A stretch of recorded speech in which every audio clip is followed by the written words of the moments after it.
அனைவருக்கும் வணக்கம். இன்று ஒரு தகவல் நிகழ்ச்சியில் உங்களை சந்தித்தது மகிழ்ச்சி அடைகிறேன். நான் உங்கள் கணபதி. இன்றைக்கி எதை பற்றி பேச போகிறோன்னா, கொட்டாவி.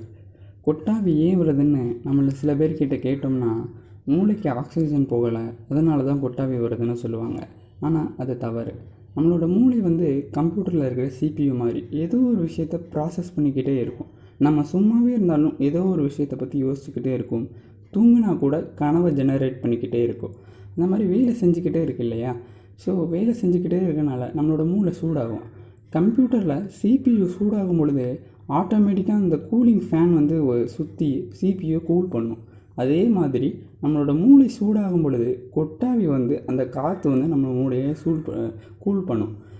நீங்கள் கொட்டாவி விடும்போது கவனிச்சிருக்கீங்களா? வாய் வழியாக மட்டும் நம்ம காற்றை உள்ளே இழுக்க மாட்டோம், மூக்கு வழியாகவும் இழுப்போம், காது வழியாக கூட அந்த காற்று உள்ளே போய் நம்மளோட மூளையை கூல் பண்ணும். கொட்டாவி மனுஷன் மட்டும் விடுற ஒரு விஷயம் இல்லை. பறவைகள் விடும், பூச்சிகள் விடும், பென்குயின்ஸ் விடும், ஏன் தண்ணிக்குள்ளே இருக்கிற மீன்கள் கூட கொட்டாவி விடும்.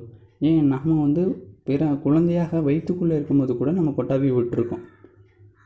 சரி, கொட்டாவி ஒருத்தவங்க விட்டால் பக்கத்தில் இருக்கிறவங்களும் ஏன் கொட்டாவி விடுறாங்கன்னு உங்களுக்கு தெரியுமா? இது என்ன தொற்று நோயா அப்படின்னு நீங்கள் கேட்கலாம். இல்லை, அதாவது இதன் பேர் சோஷியல் யானிங் அப்படின்னு சொல்கிறாங்க.